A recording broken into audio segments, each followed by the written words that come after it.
Nasa protective custody raw ng International Criminal Court or ICC ang self-confessed hitman ng Davao Death Squad na si Edgardo Mato-Bato.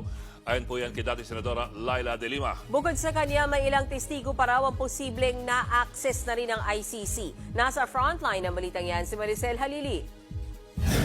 Matapos amining nakaalis na siya ng Pilipinas gamit ang passport na may ibang pangalan, may bagong impormasyon tungkol sa self-confessed hitman ng Davao Death Squad na si Edgardo Mato-Bato.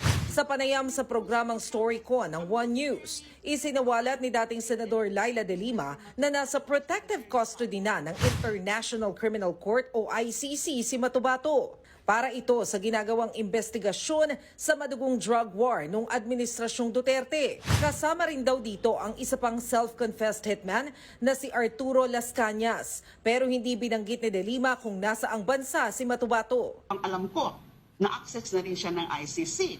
And that both of them are now under the protective custody of ICC. So pasado sa ICC. Importante silang witnesses para sa kanila. Ayon pa kay De Lima, second quarter pa raw ng 2024 nakaalis si Mato-Bato. Nung una, hindi pa siya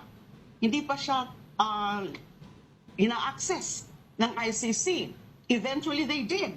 And that's why, kailangan na niyang umalis.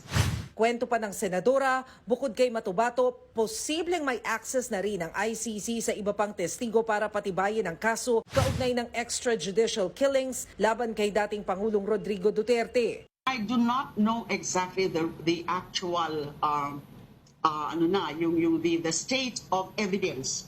Basta alam ko nandiyan nga sila Mr. Las Cañas, nandiyan si Mr. Mato-Bato, and baka nga meron pang iba na na-access na. In so far as the DDS killings are concerned. Matatandaang umamin si Mato-Bato sa isang interview ng The New York Times na higit 50 tao ang napatay niya noon. Kasama rin daw sa hit list si De Lima. Ang palasyo naman, dumistansya tungkol kay Mato-Bato. Wala raw silang koneksyon at hindi raw nila kontrolado ito.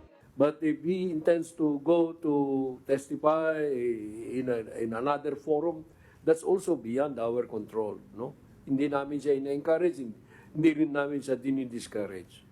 Nagbabalita mula sa Frontline, Maricel Halili, News 5.